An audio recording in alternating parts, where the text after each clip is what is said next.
Monster Hunter, games about swinging around giant weapons to decimate giant monstrosities. Or what usually happens, the other way around. What is this? Despite me not having that much experience with the franchise, I still adored playing through the entirety of Iceborne when that came out. What's that? Iceborne is almost 6 years old? Oh god, it is. I can just feel the existential dread creeping in. These games are always great fun, so what can we do to make it less fun? Well, what if we did not have the pleasure of using any of these weapons? You know, the thing this entire game series is known for. Could we still beat the game, or would it more so just turn into a running from a giant T-Rex simulator? Real quick, some rules. I will not allow myself to deal any sort of damage using any of the 14 baseline weapons. And yes, that also does mean completely giving up on using wounds. Can't even interact with the biggest and coolest new addition to this game. I will also not use the help of any palicos. It does, after all, wield a normal weapon to attack, and if I were to use it, most hunts would just look like this. Yeah, not exactly exhilarating gameplay. With those not at all on purpose very open-ended rules now established, it is time for the most important part of any game. Spending hours in character creation. God damn, he looks depressed.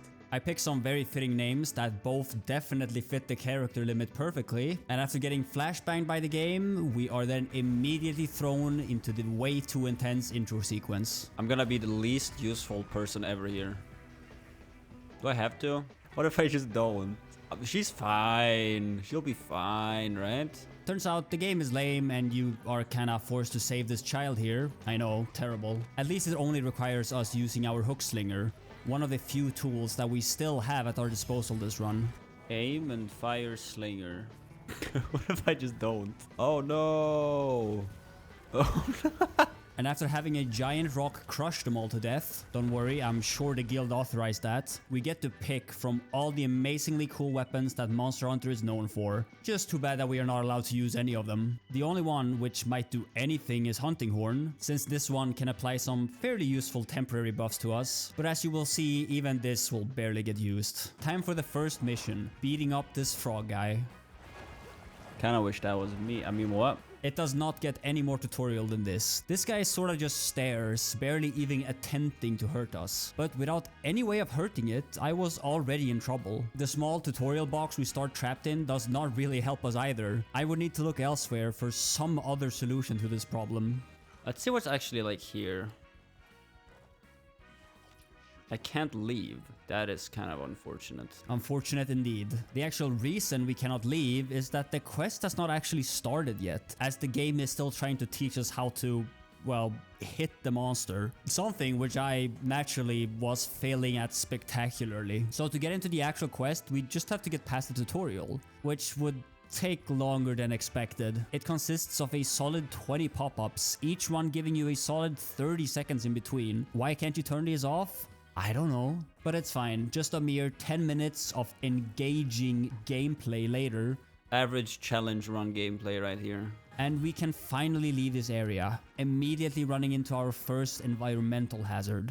Rocks like these are going to be our bread and butter this run, as without them we severely lack the necessary damage needed. Just need to lure him over here now somehow. Getting the monsters to move how I wanted them to is easier said than done though, and here is where I got to experience the frustrating zone-based combat that Monster Hunter has. Come here, sir. Right this way, just a little bit further. Oh. He simply did not want to leave this zone. Please. Oh. So to give him some motivation, it was instead time to use the other damage dealing method I have currently, bombs. The game is nice enough to start us off with a total of 12 of these as soon as we set foot in the tutorial. Explosives are always the answer. Boom. Yeah, take that. He actually moved, huh? That worked. Time to see how much damage a giant boulder to this toad's face will do. Was that 288? More than double what the single biggest hit of the greatsword can currently muster? Huh. Maybe this won't be so bad after all. Inspecting the map further, we find that this area is an absolute goldmine when it comes to these boulders, and luckily for me, the frogman decides to just follow me all the way over here. That was close, almost missed. Oh, this is the big one.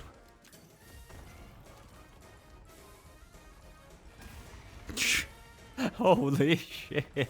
He got deleted. And yeah, just 4 boulders to the face, and this fella was already on his last legs. The boulders importantly go on a 20-minute cooldown upon getting used, meaning that while, yes, technically I could just wait 20 more minutes for them to re-trigger, that just felt like a waste of time. So instead, I went back over to the temporary shack, grabbed more morally correct explosives, and could thus bomb the limping, unsuspecting Toad to all hell. Remember kids, us hunters are the good guys. All in all, a fairly successful first hunt. Didn't even break the 10-minute mark. With the tutorial now finally finished, we arrive at our first big campsite and can finally enter a real tent. Time to say goodbye to our furry mustachioed friend here. I'm sure he won't mind the break. I spam my way through some dialogue, go AFK for the first of the 20 escort missions this game has, collect some honey, and can then finally get to some more monster hunting. Or I guess bug hunting. Yeah, the second mission is killing a bunch of bugs. Big rock strikes again.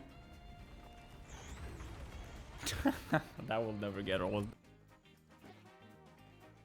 What? What do you mean wrong way? I want to loot them. Let me loot them. What is this? That's so stupid. Fairly annoyed at the fact that I didn't even get the chance to loot what I clearly deserved. It was instead time to take on this oversized chicken. This guy didn't even get to move the first time I did this fight, but with this rule set, it looked like it was going to be a bit different. You see, sadly, there are in fact not 100 boulders scattered all around the map. Instead, they are almost all in the frog area. Chicken guy does not like going here though, and instead just chills around this little part of the map. We do get a whole tutorial on how to use the environmental traps here, but as I quickly found out, they are more so just used to restrict the monsters than to actually hurt it. I got the genius idea of using other monsters to fight for me, and while this giant bear lion did do a number on him, it was still nowhere near enough. So what options were even left? Well, explosives. Right after finishing the tutorial, we unlocked the provision stockpile, letting me purchase things like potions, antidotes, and trap tools, and also large barrels, even though these extortionate prices are stupid. Combining these with some gunpowder, and they can be turned into large barrel bombs. To make gunpowder, you need fire herbs and nitro shrooms, and these can, conveniently enough, be found in surplus over on this side of the map. It was certainly not fast, but after running around for an hour or so, I had gotten enough to make around 100 gunpowder. The explosive seemed potent enough, Like this. but the fact that you can only carry 2 at once was really annoying, especially with how I was using them. Thankfully, you are allowed to carry a whole 5 barrels and can thus, by binding the barrel bombs to your radial menu, bring 7 bombs per inventory. So with the help of some local wildlife, Nice hit. Right, my turn. the one and only rock he ever wanders anywhere near, Ow.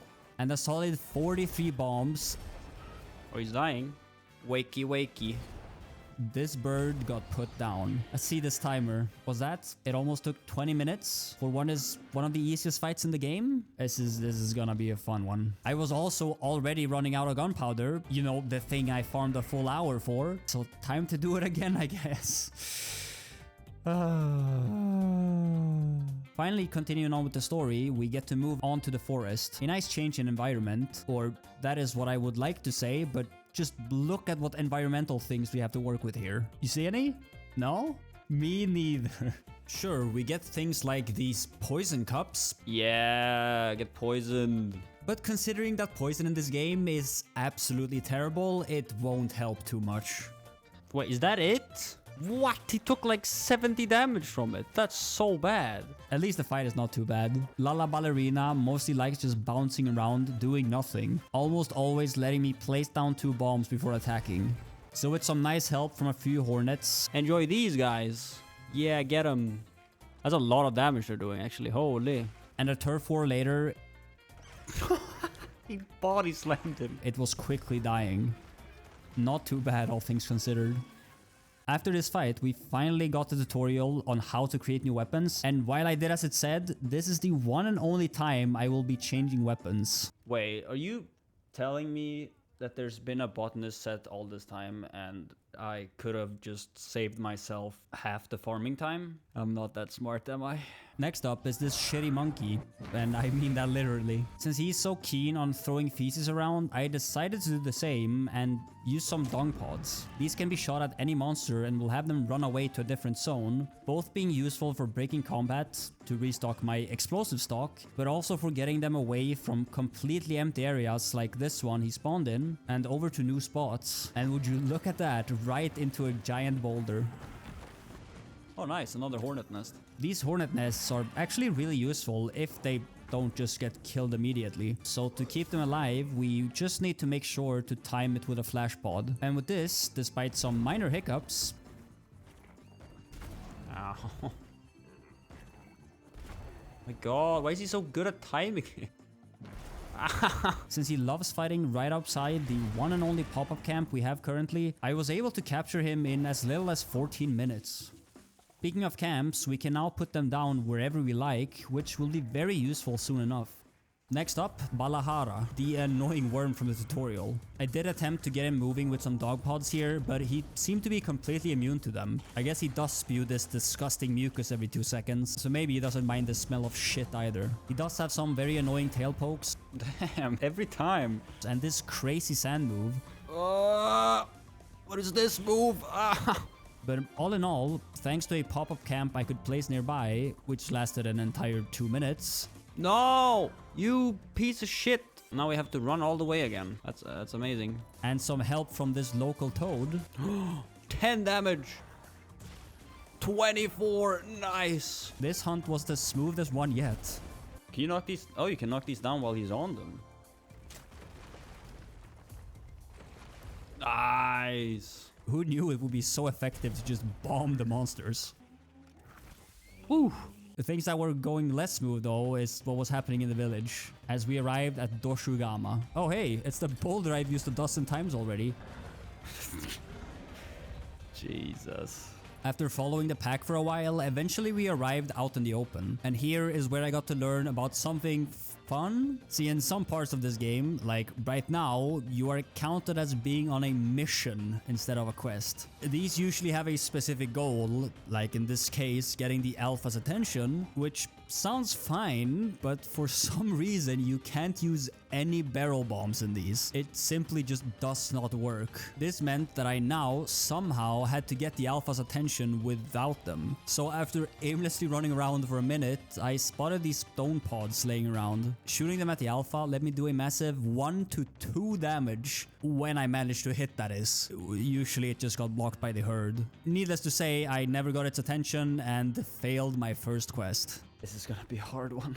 To make things a bit more manageable, I realized that I could use the infinite throwing knives instead of the rocks, as these also deal 2 damage. And then it will simply race against the clock, as the game only gives you 3 minutes to get its attention. And I kid you not, it took 2 minutes and 50 seconds, but just in the nick of time, I barely had enough to get its attention. Finally, time for the actual fight, which, compared to that, was really easy. Turns out when there's a thunderstorm constantly spraying down lightning every few seconds that deals over 100 damage each, those things kinda just die. And to make things even easier, Doshugama here is this region's wandering monster, meaning that it can be anywhere on the map, which also means getting the good old quad boulder treatment. Or try, I guess. I might have completely screwed up one of them. Oh wow, that was not even close. Oh, he's dying. Very clean.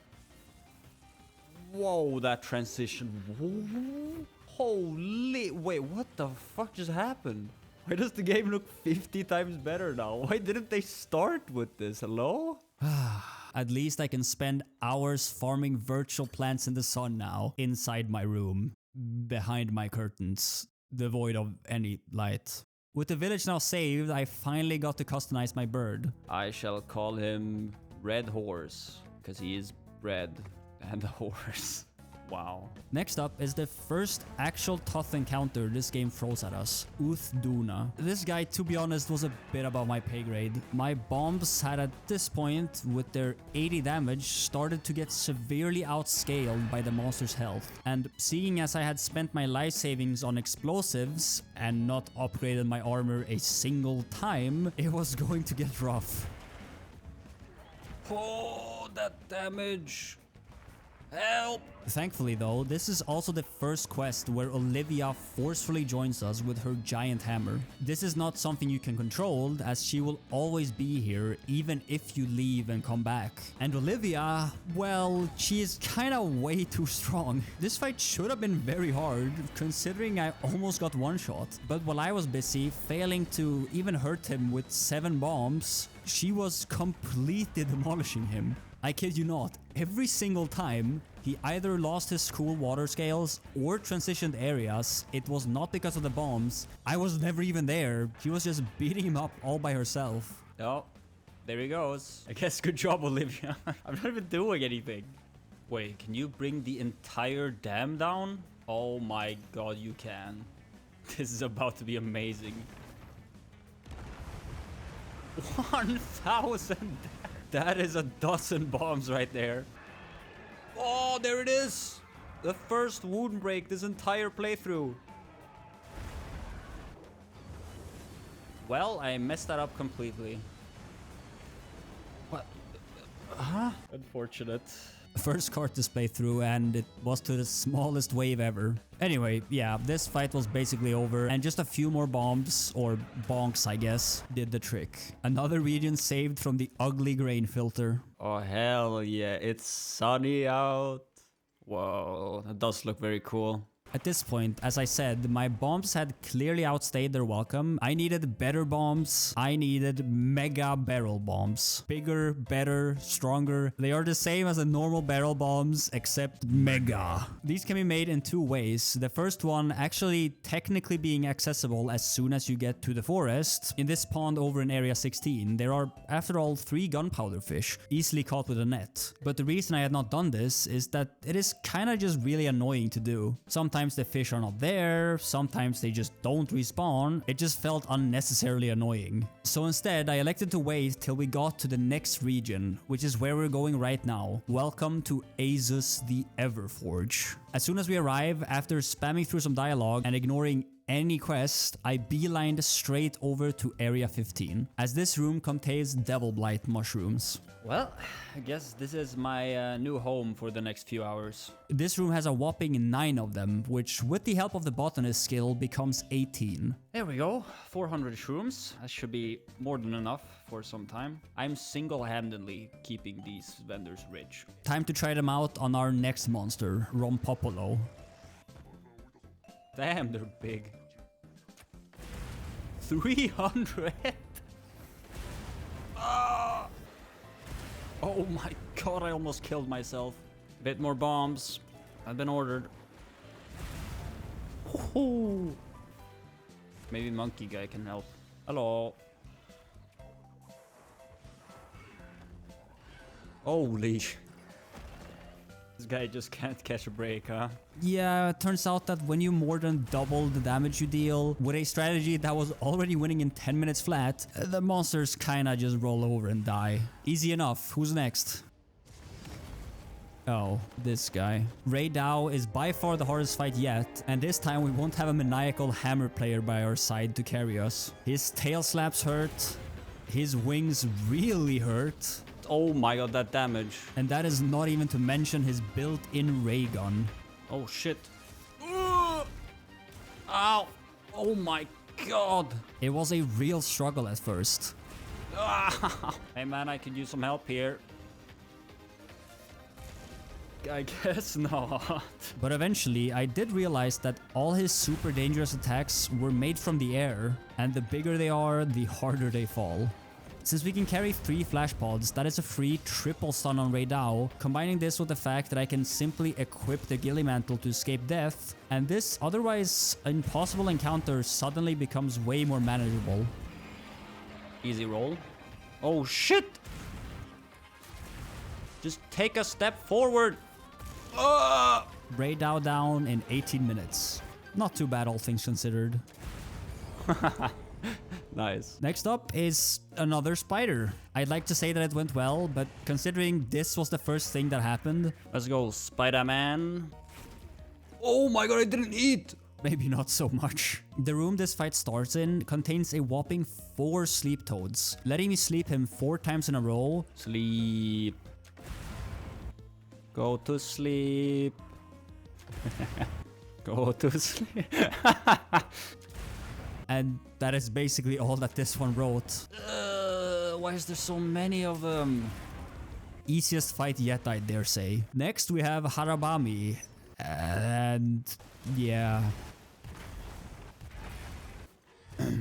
Anyways, monkey time. This is another strange one. Instead of just having a normal 1v1, we are instead fighting 2 versus 2. And just like the Doshigama one, simply are not allowed to use any traps or bombs here. Thankfully, again, while I was busy being completely useless, Olivia is once again beating their skulls in. And before long, it is back to a 1v1. This monkey is very aggressive, but also has some very large openings, especially after doing this shoulder charge move. Ow. Oh shit. Oof, barely. That combined with this room here, which has 5 supercharged bombs. Take this. 200? Goddamn. Also made this fight go by really quickly. Ah! Wait, she already killed hers? Why is Olivia so good? But I really am a fraud. Oh, it's dying. I kind of want to... Oh, no! Ooh!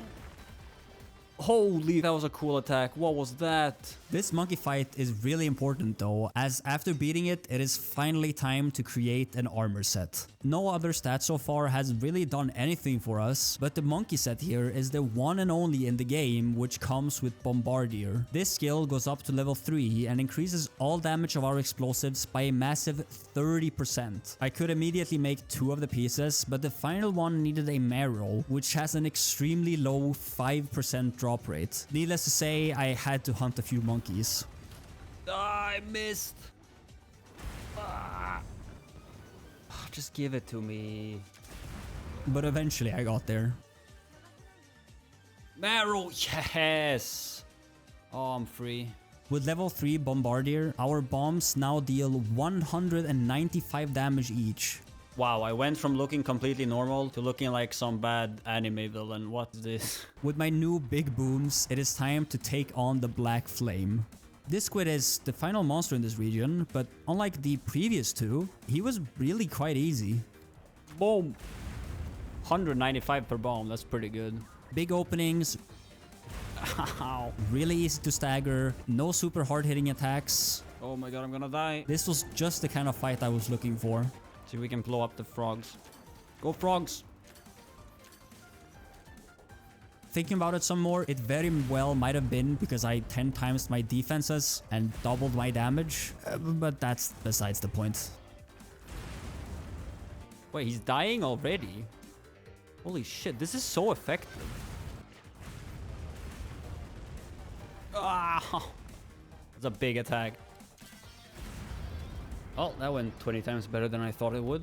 And so already we can move on to the final locale, and it is time to fight another Doshigama, but this time he has rabies, or at least something similar to it. This is the first guardian monster we run into, and with it comes a few new interesting moves. What is he doing? Whoa! It was not all bad though, as I quickly noticed that as long as I kept my distance, he loves going straight into this slow walk, allowing me to get down a pair of bombs without him even attacking. So all I had to do was just back off, put down the bombs, and then wait for him to scurry over. Rinse and repeat. This combined with the fact that the other one came back and dealt a casual 1300 damage to it. Nice. Holy. And you got yourself a hunted Doshigama in no time. Next up, as classic Monster Hunter as it gets, it's Rathalos time. Despite this being a fight which I am very familiar with, I was struggling a lot with it. Ah! He's so smart. Ow, that little poke hurt that much? Rathalos also absolutely loves flying, which is very annoying normally, but when you're fighting with bombs, it is a bit less bad. Since it loves flying so much, we can also make use of flash bombs to constantly keep it grounded and stunned. It's dying. Flash pod still works wonders.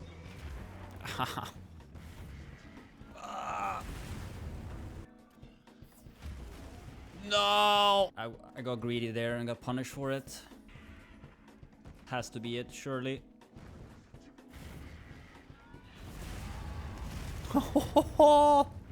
Holy shit, that was a big explosion. With this victory, we have finally arrived at the guy on the posters, Arkveld. And while it is just an introduction and we only have to repel him, I still thought I'd struggle a lot here. But to be honest, after getting used to it, using only bombs kinda almost feels safer than playing the game normally. Let's see how you like this, Arkveld, huh? Let's see if your diet can handle explosions. It is so safe, in fact, that you basically cannot die. Ow! All you have to do is just place down 2 bombs, tank a hit, heal, and then just do it again. And as long as you don't get stunned, it is basically risk-free. What makes it even easier is the fact that upon returning from camp, all monsters will take some time to notice us, so we are free to blow up 2 bombs every time. This is just the introductory fight, but it went extremely well, and without too much trouble, we got Arkveld on the run. I was feeling good, but that confidence would soon fade, as it was time for what in my opinion is the coolest fight so far, Jin Dahad. Oh my god, what is that? That is one big boy. This one is a problem. Not because he covers the entire screen. Jesus, this guy's big. Alright, well, here goes nothing. Not because of this stupid screen-wide beam. Ow. Not even because he hits like a truck. Oh boy, that's not a lot of health left. No, it is for the simple fact that to get to him at all, we need to jump down this ledge. And after doing so, there is simply nowhere back up. And when you're strictly limited to a finite resource that you need to restock like 15 times in a hunt, that is a real problem. I could use my Gillimantle once, but its cooldown of 5 minutes meant that it simply was not feasible for me to just sit around and wait for it to come off cooldown. Instead, I needed some other way of breaking combat, and thankfully, Farcasters exist, as using one will instantly break combat and bring us back to the tent. They can easily be made by simply collecting some smoke nuts and excite shrooms. Well, I say easy, but it took me another 30 minutes to get enough Farcasters and bombs to feel comfortable. But with these, it was time to tackle the 3-face monstrosity that is Jin Dahad. First of all, with him being so big, you'd think that it would be easy to hit him with the bombs, but being bigger also means moving further. So unless he was mid-attack, most bombs would simply miss. And as I said, he loves his beam attack, almost instantly destroying any bombs that are not directly detonated. Oh shit. Again, this is another fight that would be very hard. Oh! But we are once again saved by the absolutely undisputed greatest hunter, Olivia. Wow, thanks man. It's just unfair, she's just too good. I'd like to say that I helped during the first 2 phases. I did after all land a singular boulder, big emphasis on singular. Over here, my man. Can you... Please, right here, bro. Brother, what are you doing? Brilliant. But to be honest, my contribution was mostly more like this. Wait, what? There's a guy here. Why are you here? I'm so confused. Oh. Oh. She made a move again. Great going, Olivia. Not like I wanted to do that or anything. The final area he goes to also has a few of these stones, mostly useful for a particular attack, but landing one does still hurt him quite a bit. What is he doing? What is he doing now? This guy has so many moves. Actually really cool. Oh.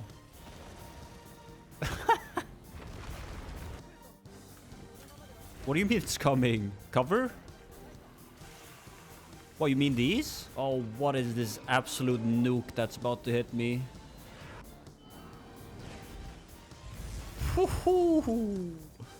God damn, that's a move. And yeah, that is about all this one wrote. A few more boulders and bombs, and that's Jin Dahad defeated. Olivia, why, man?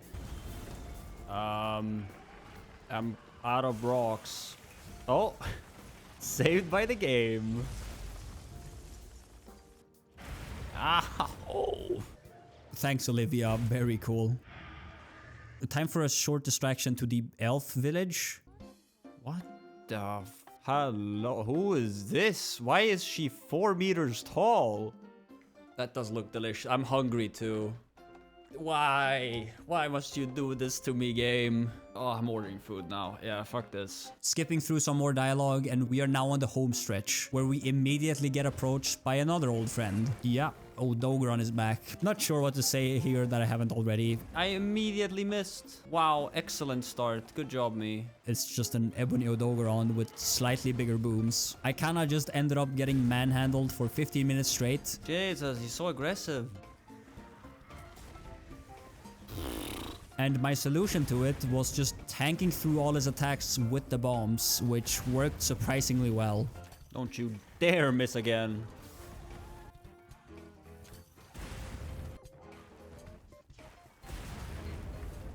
Oh, the permastun? Wait a second. I'd like to say that that was clean, but it was not. With the Dogaron dead, you'd expect the quest to be over, but no, this is our very first double quest. And opponent number 2 is way worse than the first one. This squid really likes keeping his distance, just constantly spamming ranged attacks, which turns out to be by far the best strategy to dealing with this bomb strategy I have going. Come on. Ow. Holy shit. It took a lot to bait him in even once. Sir, what? What? And I was very close to carding multiple times here. Real funny. I feel like I would have struggled a lot on this fight if he just did a tiny bit more damage.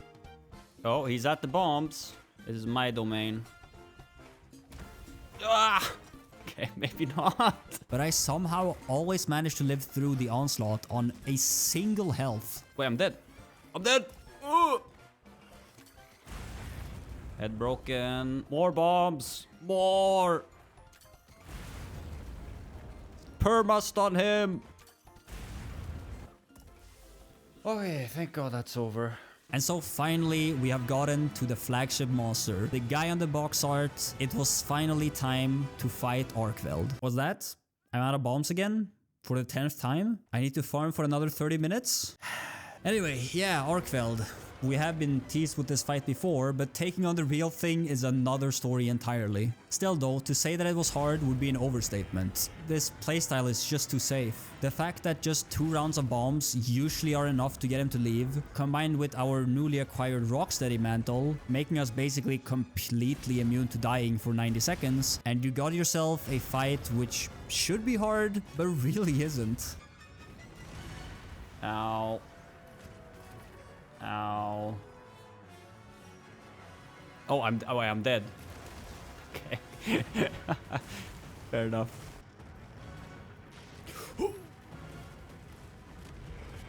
Holy shit, he also has explosions.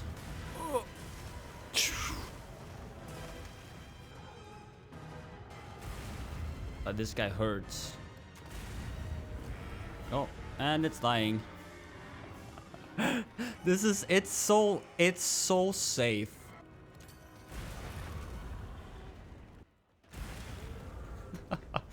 I kind of feel bad.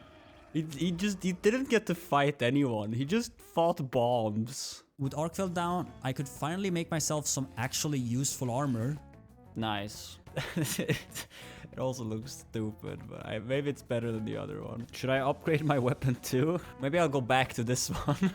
Ah, there we go. The perfect weapon to take on the final boss. And we are off to the final fight against Zoshia. Oh shit. Oh, what is this thing? It's a really cool fight. Whoa! There he is! What is he doing? Oh shit, what is this? Whoa! What the Holy shit! Oh, his wings are arms! Oh, that's so cool! Oh. But the bombs simply proved to be too effective. He has some very big openings, and with me finally having the defense I should have, he barely dealt any damage. Whew. I guess everyone is Fatalis nowadays. Go, Boulder. You will die to my bombs, man. I have come this far. Well, that was my ghillie mantle. Whoa! Lightning too. What the fuck? What does this guy not have? There it is. I did it. Freedom. So yeah, that is the base game of Monster Hunter Wilds without attacking. I did a thing, Legolas. You proud? Now, before any of you type in the comments, yes, I know that this game continues, but honestly, this feels to me like a good way to wrap up the challenge. Thanks for watching. Consider hitting the subscribe button if you want to, and I'll see you all in the next one. Bye-bye.